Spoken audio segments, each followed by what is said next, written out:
Good morning, I'm Clinton Griffiths. Inflation is hitting Americans in farm country hard, and it's having a major impact on purchases that are impossible to put off. Take a look at this very telling graphic from the Bureau of Labor Statistics. It shows how much more we're paying for things, with prices on average rising 7% over the past 12 months. You can see energy up a whopping 29%. Food is up 6.3%, with meat up 12.5%. As Vanessa Yurkovich reports, the new Omicron variant isn't helping matters. Despite a cold December, inflation was red hot. Consumer prices grew at the fastest annual pace since 1982, 7% year over year, and up 0.5% last month. Who can budget? You just have to pay the price.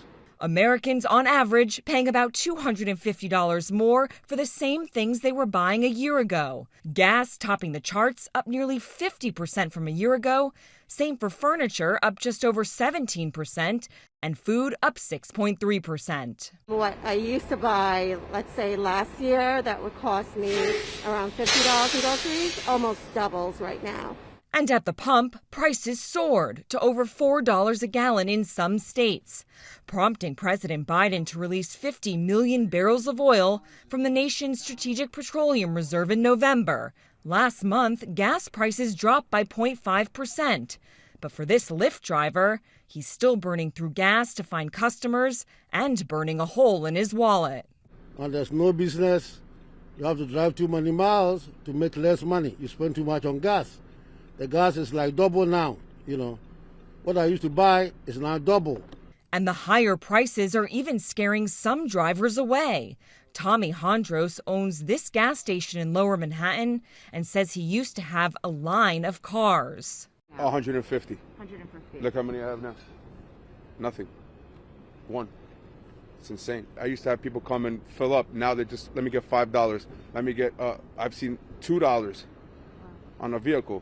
Used car sales rose by 37% year over year as there were less new cars coming to market. Port shutdown created shortages of all kinds of things, from vehicles to lumber to clothing, and that caused prices to rise. And that trickled down to the cost of food. Groceries rose by 6.5%. It's a constant rejuggling of budgets to try to keep up with the food prices. Lately, meats especially are increasingly expensive. But the price of meat declined slightly last month from November by 0.4%. Same for fish and eggs. But for restaurants already struggling with labor shortages and a new Omicron variant, taking on another battle of high food prices has been challenging. Halibut one week is $14 and the next week it's $24. Now it's $28. So that's the most dramatic. Yet, some encouraging news this winter. Energy costs dipped from November to December by 0.4%.